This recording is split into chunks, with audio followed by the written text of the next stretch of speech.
Hello guys, welcome back again sa ating YouTube channel, no, The Action Man. Una sa lahat, may love shoutout po sa lahat ng mga kakampeng at sa mga hindi man mga kakampeng. Kung interesado ka sa bidyong ito, patapusin mo na hanggang dulo at huwag nyo nang kalimutan na i-like at i-share ang ating video para malaman naman ng iilan sa ating mga kababayan na nagtutulog-tulugan sa katotohanan.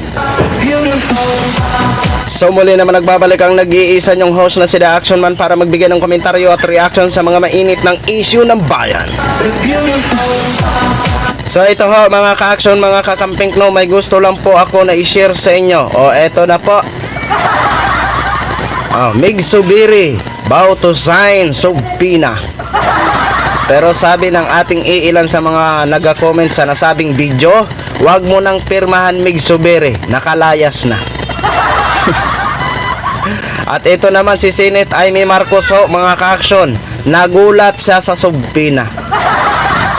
At ito ang kanyang reaction.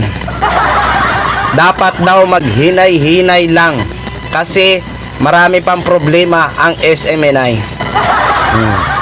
Di ba? Ayon sa kanya, hindi dapat magkaroon ng subpoena. Nagpahalata na ito si Amy Marcos na ang kanyang loyalty ay hindi sa mga biktima. Kung hindi ang loyalty niya ay dito kay Kibulok. Di ba? Halatado mga ka-action eh. Bago ho tayo magpatuloy sa ating reaction at komentaryo, panoorin muna natin ang nasabing video. Senate leadership vows to compel religious leader Apollo Kibuloy to attend the Senate investigation on his alleged abuses to several members of his organization. Senate President Juan Miguel Mig Zubiri, in a statement, assures he will sign the subpoena against the religious leader. This comes after Senate Deputy Minority Leader Risa Hontiveros formally asked the Senate chief to already sign the subpoena, which was issued by her committee last month.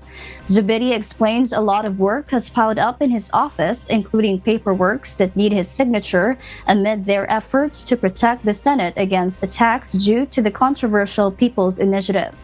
Currently in Visayas for engagements, Zubiri says that the subpoena against Kibuloy has been prepared and will sign all the documents upon his return to Manila. However, Senator Amy Marcos is not in favor of the impending move, saying that the franchise issue of Kibuloy's Sunshine Media Network International or SMNI should be resolved first. Bigla naman ako kasi ang pagkaalam ko maghihinay-hinay kami sa ganyan dahil marami pang issues tungkol sa SMNI. Ang usapan doon, isa-isahin para maayos ang proceeding. Nagulat nga ako at may mga member nga ng Senado, may mga senador na napupumiglas na kailangan isapina na si Pastor. Para sa akin, hindi dapat. So yun na ho mga ka-action, mga kakamping, no, napakinggan na po natin. Di ba? Grabe no, magsasign kung saan na sos, Diyos ko. Nasaan ang loyalty mo, Mig Zubiri? Grabe naman po. Ang hangad lang naman po natin dito, wala naman pong masama dyan na iimbitahin si Kibulok dyan sa Senado para magdepensa o sagutin ang mga aligasyon ng mga biktima o mga nagrereklamo laban sa kanya. Wala naman po tayong nakikitang masama dyan eh, di ba? Kung harapin ni Pastor Apollo Kibulok yung nasabing mga aligasyon, kaya nga po siya ipapatawag para madipinsahan ang kanyang sarili bilang isang respeto ni Senadora Risa Hontiveros dito kay Apollo Kibulok. 'Di ba? Narinig niyo sinabi ni Senate Amy Marcos? Nagulat pa. At dapat daw maghinay-hinay. Ang alam ko, maghinay-hinay tayo dahil marami pang problema ng SMNI.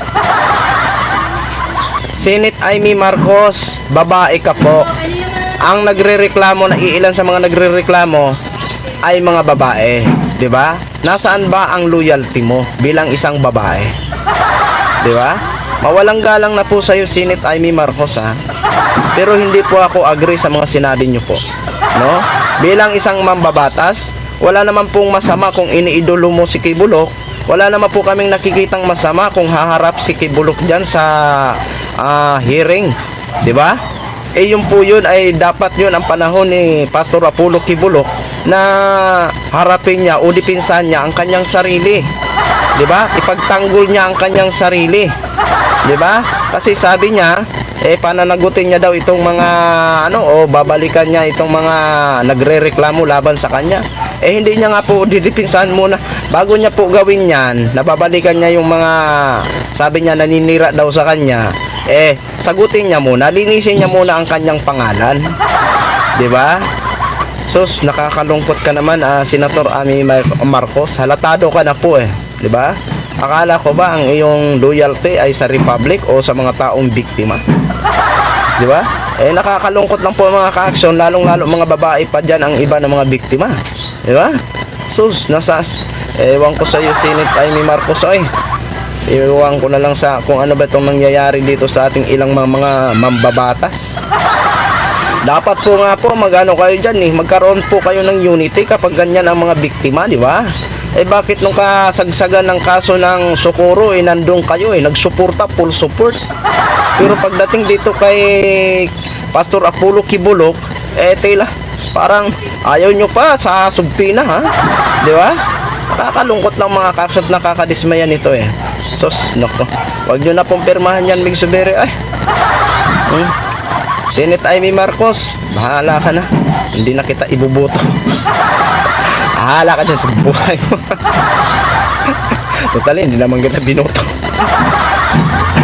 Okay, sos, kayo na lang ho ang bahala maghusga mga ka-action, mga kakamping. Pero naniniwala pa rin tayo, mananaig ho talaga ang katotohanan. Huwag lang po tayo mawala ng pag-asa, di ba? Malalaman at malalaman din po natin ang katotohanan. Either kung halimbawa man nakalayas na si Kibuloc, hayaan nyo, may magagawa pa rin ang gobyerno para siya ay mahuli, di ba? So yun lang po muna ang latest update natin mga ka-action. Maraming salamat po sa ating mga viewers Luzon, Visayas, South Mindanao, all over the world. Ako po ang inyong lingkod, si The Action Man. Have a good day, everyone. Beautiful.